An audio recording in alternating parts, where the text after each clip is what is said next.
Shri Amitabh Kantji, CEO, Niti Aayog, with me, right beside me, and Mr. Aditya Mittal, MD and CEO of ArcelorMittal, also sit right beside me, and of course, our Anil, MD and CEO of Greenco, subsidiary of GIC Singapore. Lovely to have you also with us. And Ms. Florence,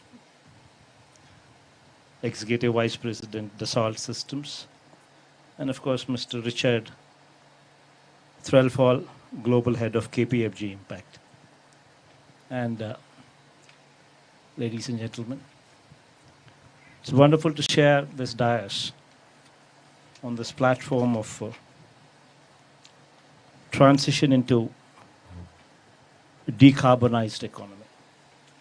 I'll just make the opening remarks and then I'll have the rest of them take lead and speak on this subject. The most important part in this particular subject is today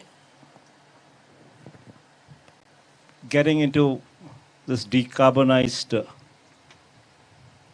mechanism is the need of the hour. If we do not support this endeavor, then God knows in future what will happen. In fact, the ESG compliance, the environmental, the social, and the governance, the ESG compliance today also speaks of this. It is becoming more and more imperative. More and more our responsibility, more and more of our responsibility to achieve this goal. In this concept, what Andhra Pradesh AP is trying to showcase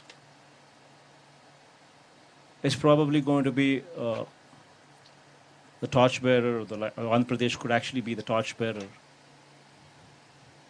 showcasing this concept. Just before I had come here to Davos, a couple of days before that, I had gone there, I had gone to a particular project in Kurnool, 5,230 megawatt of integrated pump storage, renewable project. You have, in one single location, you have 1650 megawatt of pump storage capacity, which is actually a battery. 1650 megawatt of battery. And then to support that battery, you have 3000 megawatt of solar project, which is coming up right beside. And then you also have another 900 megawatt of wind power, also to support this battery. 5,230 megawatt in total. And, this is the kind of the scale at which things are being thought after itself speaks volumes about the direction in which we're heading.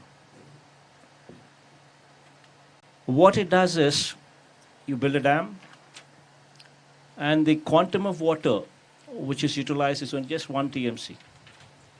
Just 1 TMC of water is used to drop the water, to generate power during the peak hours, and to lift the water back into the reservoir during the non-peak hours using the solar and the wind power capacities.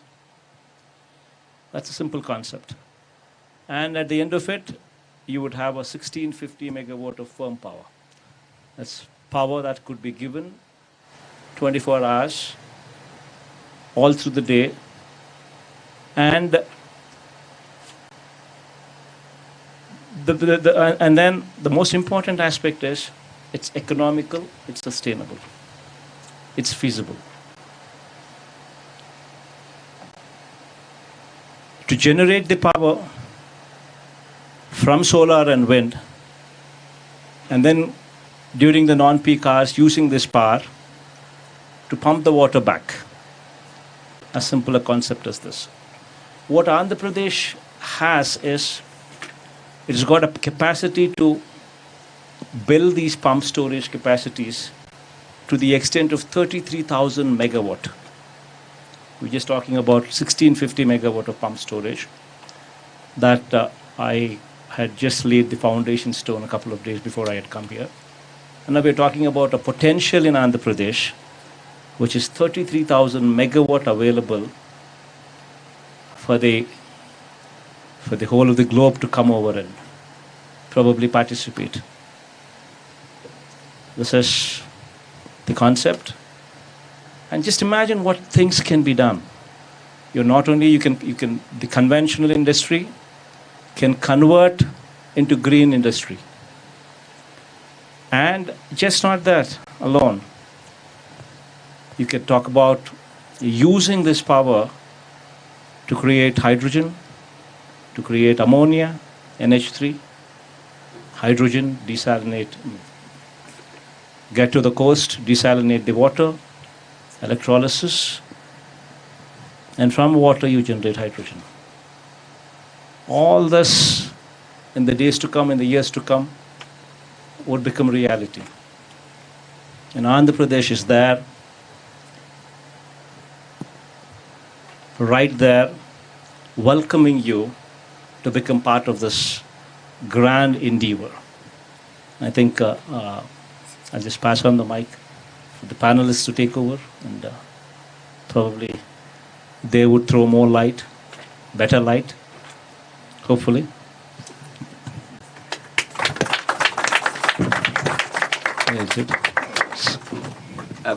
Thank you very much, sir. May I just invite us all to just concentrate our minds for a moment. In 7 years, 1 month and 28 days from today, what happens? What is predicted to happen in 7 years, 1 month, 28 days from today? I shall tell you, on the current trajectory of the world's carbon emissions, that is the point at which the world is predicted to cross the 1.5 degrees threshold of global warming over pre-industrial levels. And amongst the effects of that include 1.7 billion of the world's populations being exposed to the sort of extreme heat temperatures that India has suffered over the last month. And it also is the starting point of the world losing control of the ability to manage climate change. So we don't have much time, and I really welcome the fact that we have this panel discussion to talk about what we are collectively able to do and what in particular can be done in the state of Andhra Pradesh, but also to tie it in, as you've said, sir, to the opportunity for jobs, the opportunity to build a green economy. And therefore it is something that, whilst maybe the end point could scare us if we don't act, in the meantime I think we should be super excited about what we can achieve. So if I can now move into the panel discussion, what I'm hoping to do, time may prohibit it, but what I'm hoping to do is that we can have a discussion about the decarbonisation policy journey of India generally, and take that back to the state. I might start with your good self, Avatar, to kick us off on that. I want to get in specifically into the topic of green hydrogen, where I know a number of the members of the panel have something to contribute as one of the leading technology opportunities in the space. And I'd quite like to round it up by talking about the policy environment that can be afforded, whether that's at a federal or a state level, in order to crowd in the investment that will really power that transition and that green jobs economy. So that's the plan. We'll see if we stick to it, and if there's any time at all, we'll come to some questions in the audience too. So, Amitabh, if I may start with you, Amitabh. Prime Minister Modi has talked about this plan to reduce by 1 billion tonnes the carbon emissions from India by 2030. Now, I don't know what percentage that represents, but it's a huge chunk of what the world needs to do. And can you just paint for us a picture, if you may, about the sort of the totality of India's commitment to decarbonisation and the key levers that the Indian government is trying to pull to accelerate that journey? So, India is not responsible for the carbonization in the world. India's per capita consumption has been extremely low. But India will have to be the only country in the world, and probably the first country in the world, to industrialize without carbonization. Our perspective is that this is not a challenge. This is a massive opportunity. And the challenge is that India is producing renewables at about 2.7 cents per kilowatt hour. That is about roughly 1 rupee 99 paisa per kilowatt hour. It is the only country in the world which has met its NDC targets, which were committed at COP21. None of the G20 countries achieved it other than India. The challenge is that India must bring down the cost of renewable from 2.7 cents per kilowatt hour to almost its half, that is 1.35 cents per kilowatt hour. Then crack water, produce green hydrogen, and become the center of the world for green hydrogen. The cost of green hydrogen is roughly around $4 to $4.25 per kilogram. Our challenge is to bring it down to about roughly $2.25 to $2.5 per kilogram by 2025 and bring it down to $1 per kilogram by 2030. This would mean that you keep enhancing your renewables to massive scales at lower prices, because in the cost of green hydrogen, 70% is renewable, 10% is the cost of electrolyzer, 20% is the balance of plant. Therefore, if you keep doing renewables, you will end up with the duck curve, which is what California faced. Its power grid could not manage so much of renewables. So you have to do 24/7 green power. And the best methodology for that is that what the Honorable Chief Minister in his very dynamic fashion said, that you have wind, you have solar, you have pump storage, and then use that to crack and produce green hydrogen, which will be the cheapest form of green hydrogen. Now what Andhra has done, 1650 megawatt of pump storage with solar and wind, is the biggest of its kind in the world. And if Andhra is able to do this to 23,000 megawatt, that means that India will become the center of decarbonization in the world. And that is what Andhra holds a model for the rest of the world in terms of decarbonizing your economy. Decarbonization cannot happen with just electric mobility. It cannot happen unless and until we understand that electricity is just 18% of energy. 82% of energy is hard to abate sectors. It's refinery, it's steel plants, it's fertilizer, it's long distance transport. They cannot run on electricity. If it's renewable energy, they can't run on electricity. They run on, grey hydrogen, or they run on fossil fuels, or they run on coal. So you have to make 82% of your energy, which is hard to abate sector, green. And the hard-to-abate sector can only be made green with green hydrogen.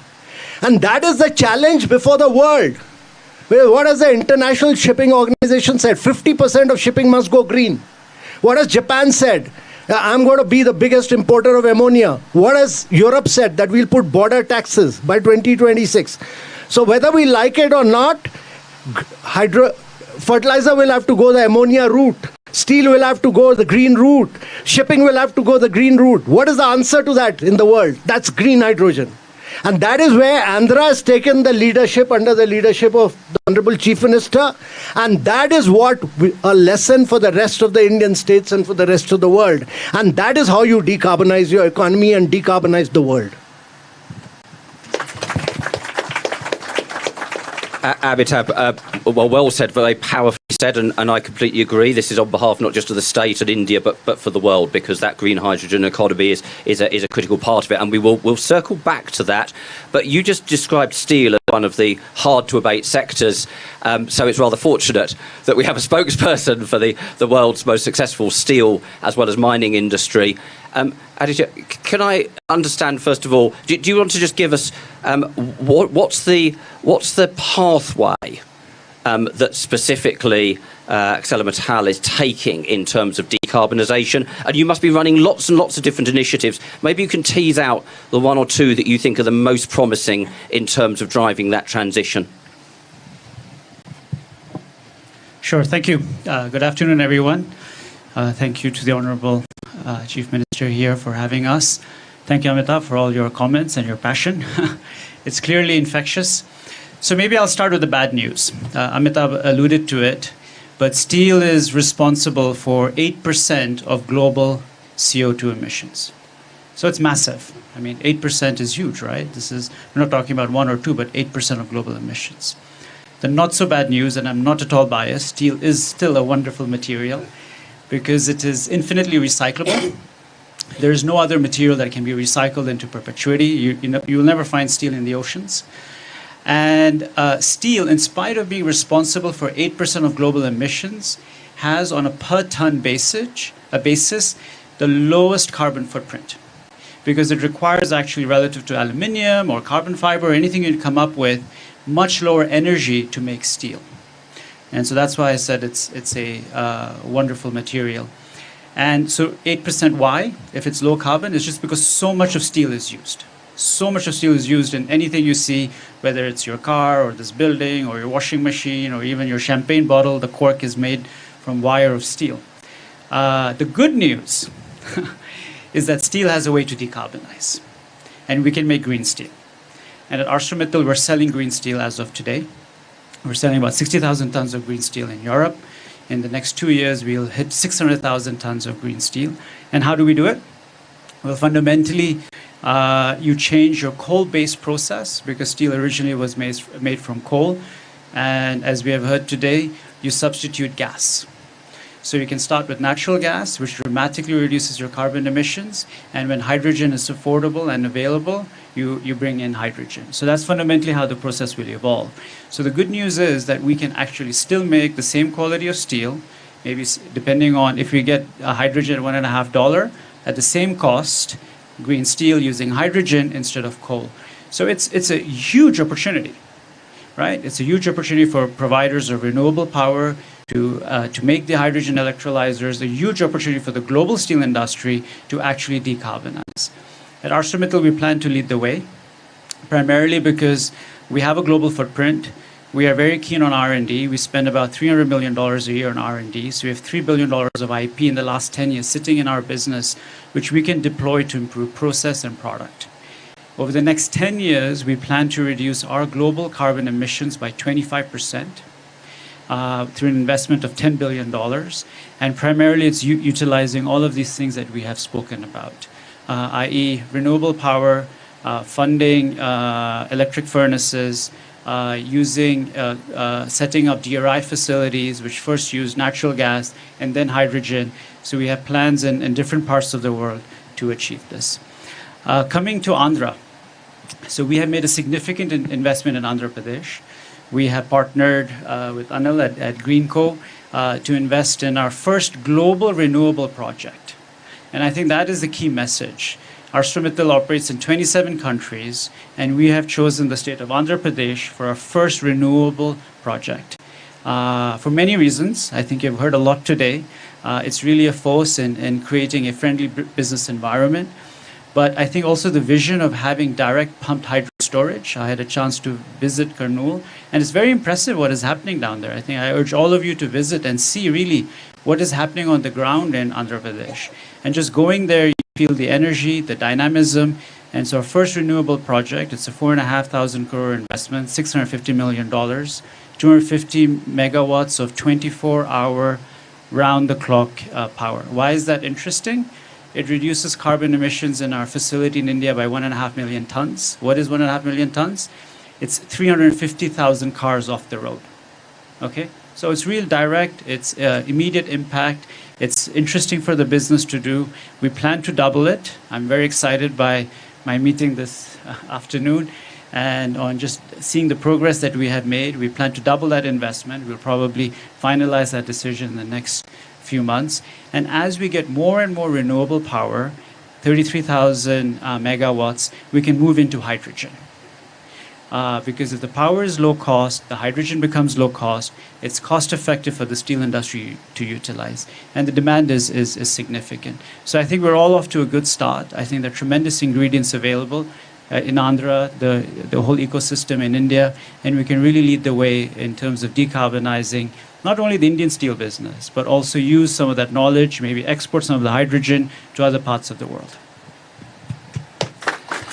Aditya, thank you very, very much indeed. This takes us logically to you, because the story we've just heard is that renewable energy is the underpinning of so much else. We need renewable energy for the direct drawing of electricity in order to be able to transition away from coal and gas power stations. But we also need it to be able to convert to hydrogen, which then becomes a storage mechanism, which is critically important to be able to overcome intermittency in renewable assets. And then we need it, for example, to create ammonia, which then drives the fertilizer industry, which goes into agriculture and shipping and so on. So it's all underpinned by the very thing that Greenco is investing in. So tell us what you are going to do to help save the world.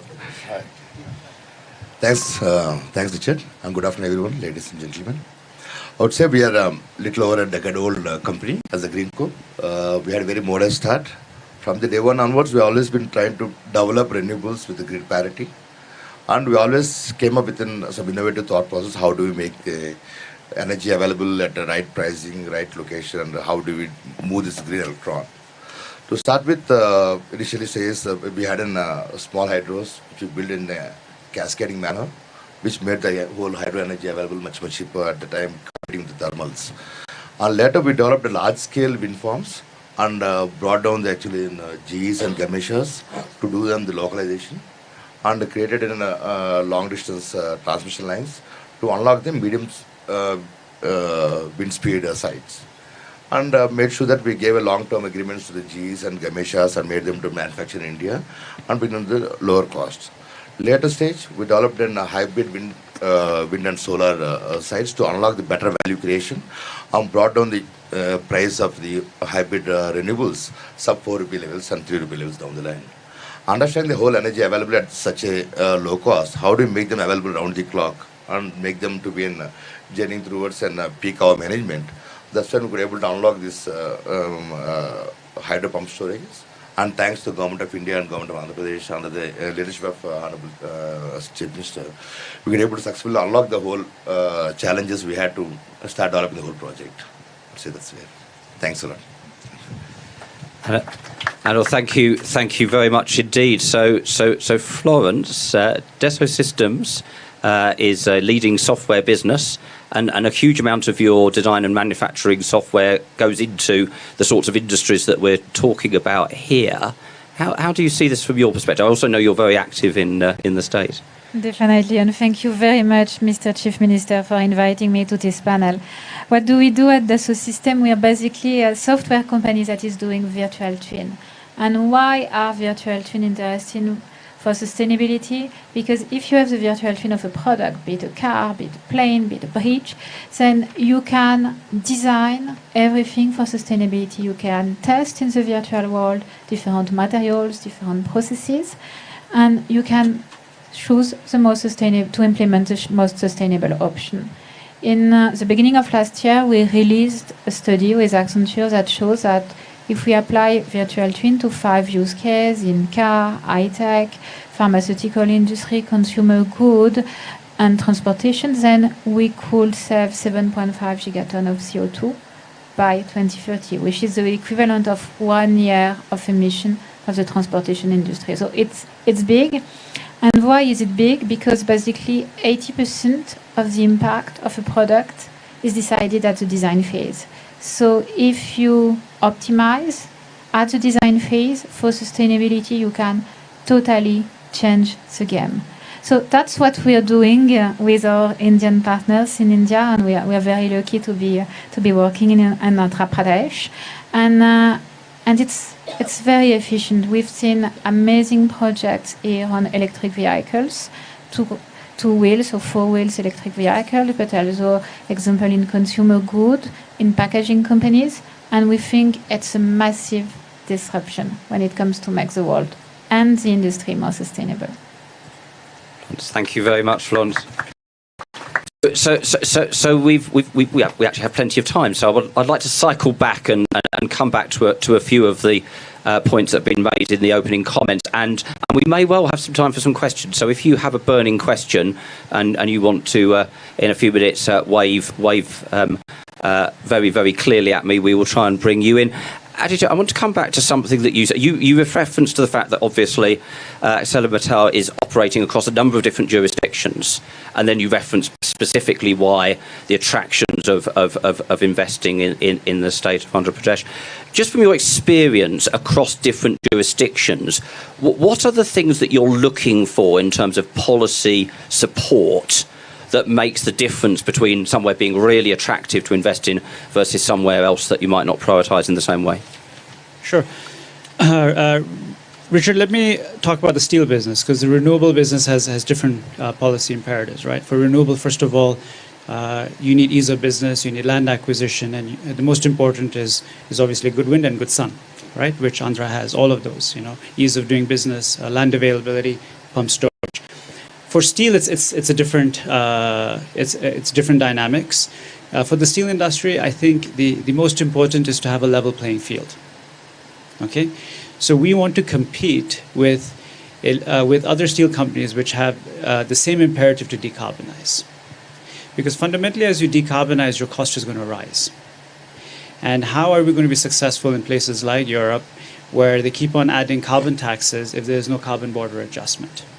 Because then what is going to happen is steel companies will not decarbonize and export their steel into Europe, and we will not be helping the environment because steel companies in Europe will shut down.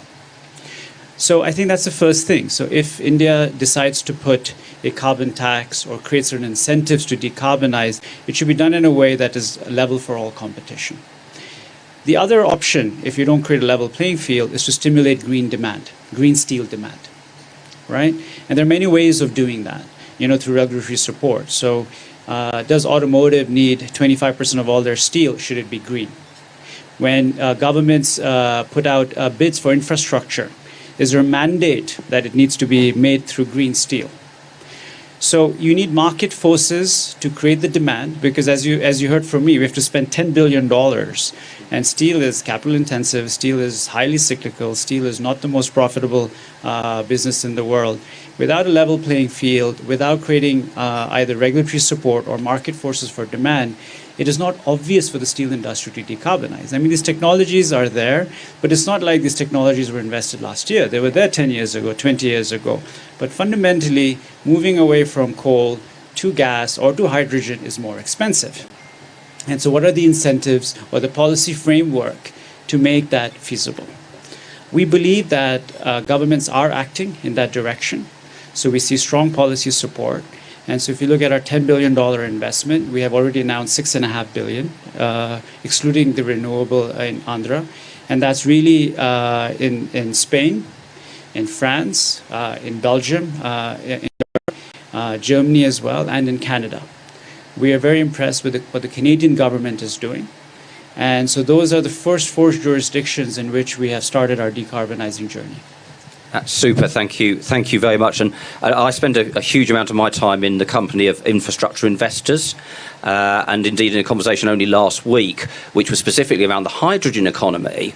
The infrastructure investors were saying the challenges here are we don't have a whole market for it yet.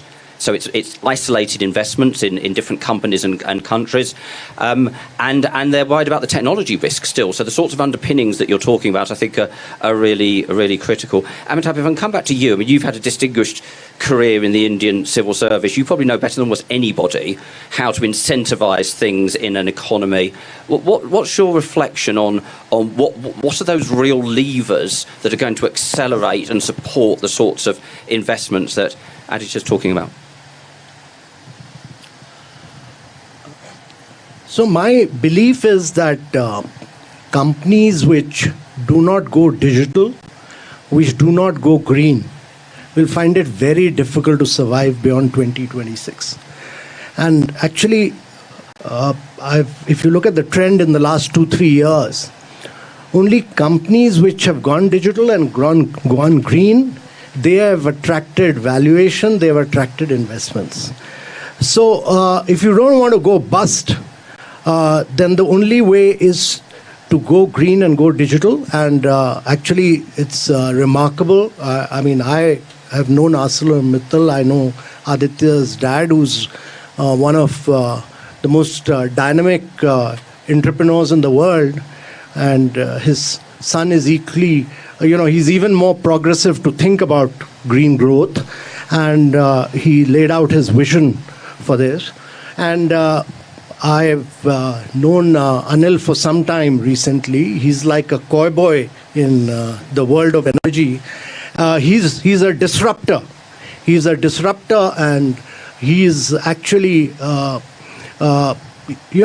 the kind of disruption he's bringing in and the kind of size and scale he's bringing in is unparalleled.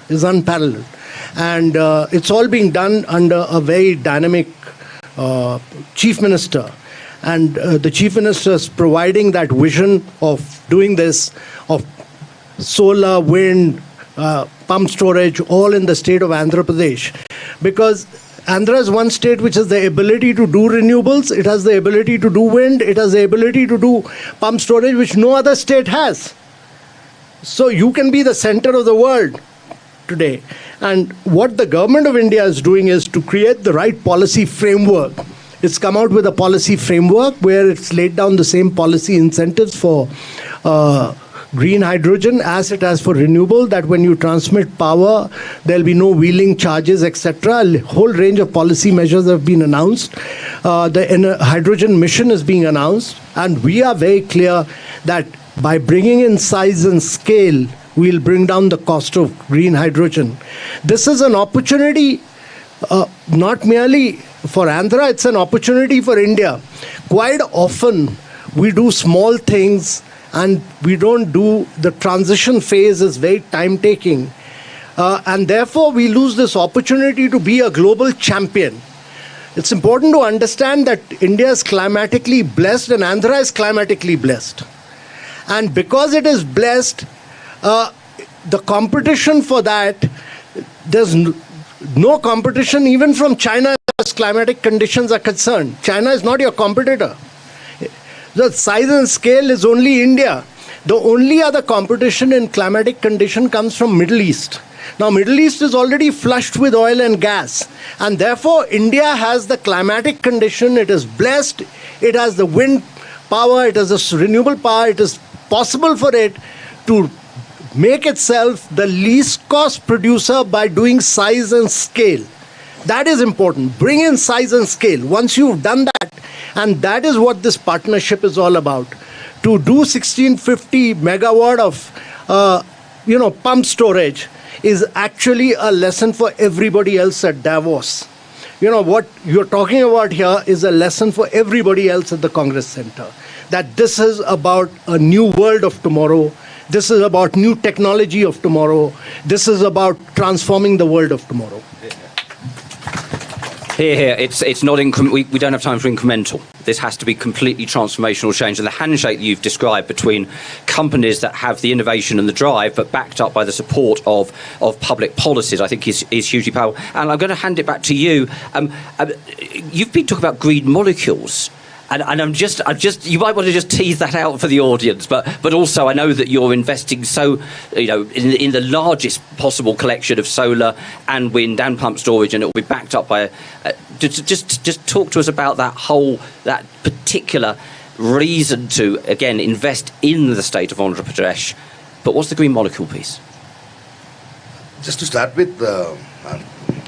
Even backdrop, sir, while whole India is well blessed with the climatic conditions for renewables, Andhra is especially blessed with an plateau terrain hilltops with an Eastern Ghats and having combination of two river basins, Krishna and Godavari river basin, and having well integrated irrigation systems that enables towards developing such a large scale pump storage systems around in Andhra. And integrating these, I keep saying that at Greenco, our focus is how do we want to treat your green electron, and how low cost and how do we make it more effective to making it moving from right from into the bulbs, into the wheels, into the chemicals. How do we make this green electron to move its journey is what we are trying to specialize ourselves and put our innovations in and around storage technologies, digitization, and bring AI towards and forecasting towards right energy availabilities and matching with the grid demand systems. That was actually triggered us towards creating this hydrogen, green hydrogen through electrolyzer process.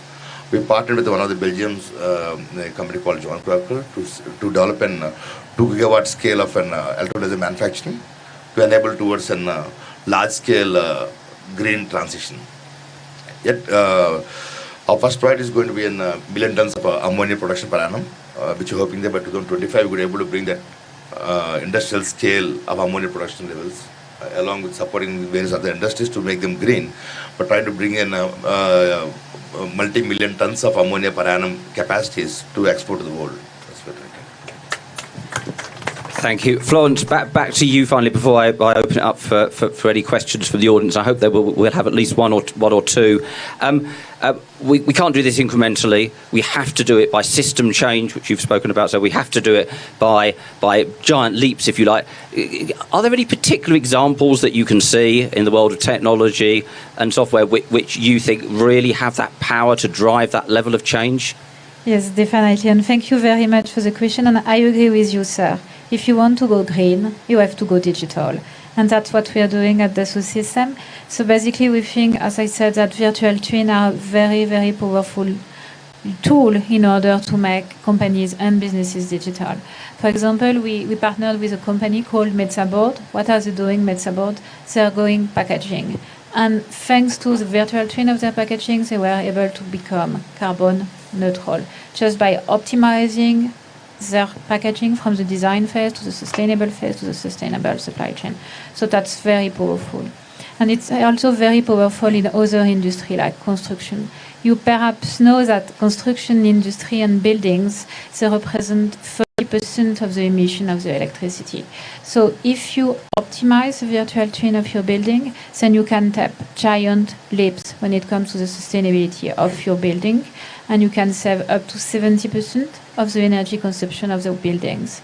And this is also something we are doing in partnership with companies like Bouygues Construction, where they basically use virtual twin of the construction, be it a bridge or a building, to optimize everything and also optimize the way they are going to build the infrastructure with a minimum of materials, a minimum of supply chain included, so it's minimum of carbon emission at the same time.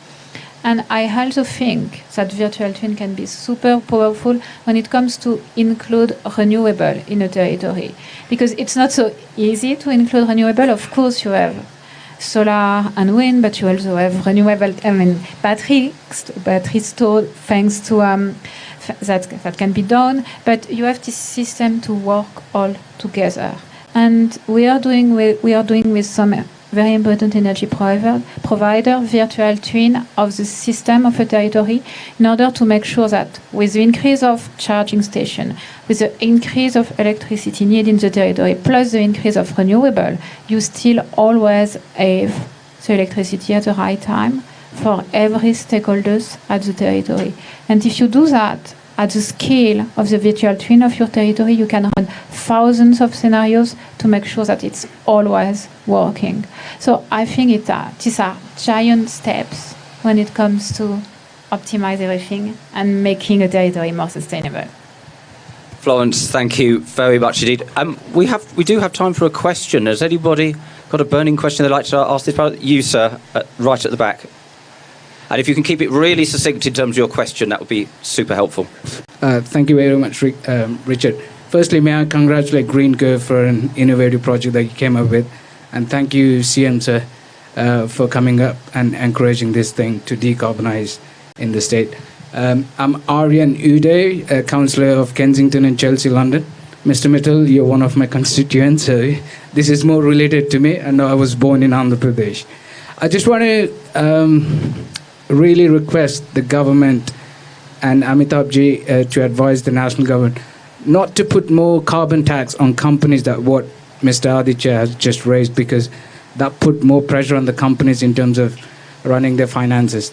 I sit on the London ULEZ low carbon emission zone, and we've put more taxes on cars that run on diesel vehicles.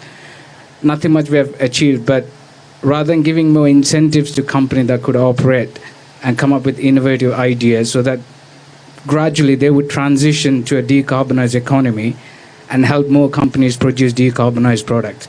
So I request the Chief Minister of Andhra Pradesh to please consider that, and also Amitabh Ji to advise the Indian government on that. And thank you, Mr. Mittal, for your thing. And GreenCo, Anil sir, thanks for such a great, amazing project. I'm sure this would showcase the entire world to come to Andhra Pradesh. Thank you very much. Thank you very much. And I think there was another hand that went up. Could this gentleman here, please? Thank you. Hi, this is Chandrasekhar. Just a quick question. It's really appreciable that you guys are doing this. One of the key things, I'm a part of the UK Telangana Chamber of Commerce, and we come across all this continuously. We've been conducting some similar sessions on that, and we've been asked same thing, that there is a bits and bobs everywhere happening in the world regarding the green revolution or carbon footprint, lowering the carbon footprint and everything. But the biggest problem we are seeing, or everybody's concern, is that, for example, they're producing the electricity or they're doing the batteries and everything, but the byproducts which is happening, for example, on the electric vehicles, the battery which is expired after 5-6 years, it is actually neutralizing the carbon footprint which they saved it. So, for example, similar thing with the energy things. Once they produce the energy, the downstream, which is the byproducts of the energy supplied to the household or the factories and everything, I think that will, don't you think that will neutralize the carbon footprint which you saved? And what is the sort of, as a national level government or a state level government, Honorable Chief Minister, so do you have any sort of a global policy in your state, or do you have any recommendations throughout the India where, as Richard said, that it cannot be done on the bits and balls, it has to be done as something like a COVID, which is a game changer for the whole thing. So is there anything, or anybody from the panel, do you have any suggestions that XYZ need to be done in order to actually make really sense carbon footprint or reducing these things? Anybody that would be really appreciable? Thank you. Whether we can do justice to that in the time available, I'm not entirely sure, though I do think there's something really important about the data that gives the transparency that runs right the way through the supply chain, that allows you to really get underneath the question you've just asked about, whether some of the effects offset to some degree. But Richard, on this particular thing, let me answer. GreenCo, along with the Center of CMET, Government of India and Government of Telangana, we set up a new center for circular economy. We are developing a center where we could able to recycle the batteries and solar panels, and the institute has been established in Hyderabad, and this has been well established. We should visit it, and there's a lot of new things which have been getting done there. And So what I'm going to say is, this is in the recording, but what happens with other sectors? For example, you're producing electricity, which is an amazing job, but the downstream, don't you think that we have to do it in pretty much the sectors which is consuming the products? I will explain details. very quickly, and then I'd like to bring Amitabh in on the first I wanted question. to say, as you said, with the data, with the virtual twin of your battery, you can already plan for the circularity of your battery, the second life, the third life, the fourth life. And we're having more and more projects on batteries, just on that, on battery, but also on electric vehicle, where you want to recycle everything and circularize everything. Thank you. Amitabh, that first question, how much do you see this about change driven by incentives? How much is there going to be nonetheless a need for a regulatory push that might involve, for example, higher carbon taxes? Where do you see that balance? So first of all, I'm a strong believer that these long-term goals of 2050, etc., are ploys by the Western countries to shift the goalpost on an annual basis. They have never achieved their short-term goals. And you can look at the history from COP1 to COP27. None of the Western countries have ever achieved their goal which they have committed to. And I can assure you right now that they'll not achieve the goal that they committed for 2050 either. Because achieving that goal really means what the Prime Minister said, changing lifestyles. It's about lifestyle for environment, he calls it, and that is individual behaviors have to change. Individual behavior means that your lifestyle of consumerism has to change. You go to New York, you will find nobody sitting in a building all night, the lights are on. Whole night the lights are on, water taps on. So consumerism, unless you don't change that, climate change will not alter. So every individual has to change his lifestyle. That's number one, to my mind. And secondly, unless we don't build in a very strong circular economy framework, and that would really mean that we don't start mandating, but we start building circular economy from the point of design and R&D. At the point of design, that everything must be an input into some other thing or there has to be an extended producer's responsibility for that circular economy to succeed. Not as a mandate, because then you will tamper with ease of doing business, you will impact businesses.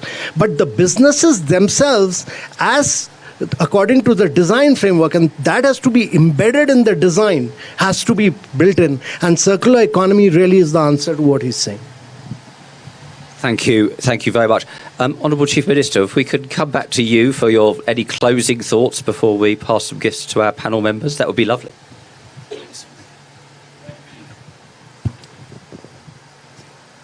In fact, the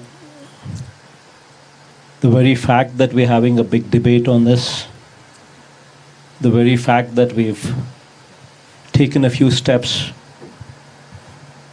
to address this issue, understanding and realizing that we need to address this issue and we need to decarbonize it, itself is a huge leap forward. Going forward, what Andhra Pradesh is offering and what Andhra Pradesh is doing is setting a trend. One, it's showcasing a huge 5,350 megawatt integrated solar, wind and pump storage project together in one location. Itself is a huge showcase. And through this, and in this, 1650 megawatt of pump storage. Just imagine the size of the battery that we're talking about. And a battery without the ill effects of lithium or something else. Just the water to play around with. So this is something that is going to be the future for this entire globe. And Andhra Pradesh is offering a huge opportunity where we're talking about just not 1650 megawatt that is coming up, but a potential for anybody who is interested to come and join the bandwagon. We have a potential of 33,000 megawatt available. So this is the closing remarks that Andhra Pradesh is welcoming you. And anybody who's got certain passion for environment, wanting to think big, Andhra Pradesh is the state. Thank you all. Thank you, sir. So before you all rush off, the Chief Minister is going to give some thank yous to the panel members, and then if you would just stay seated long enough to allow the panel to escape the room, that would be much appreciated. Thank you. And can I just say on my own behalf a big thank you to each of our panel members, as well as to you, sir. Thank you.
I'll volunteer them. I've taken the card.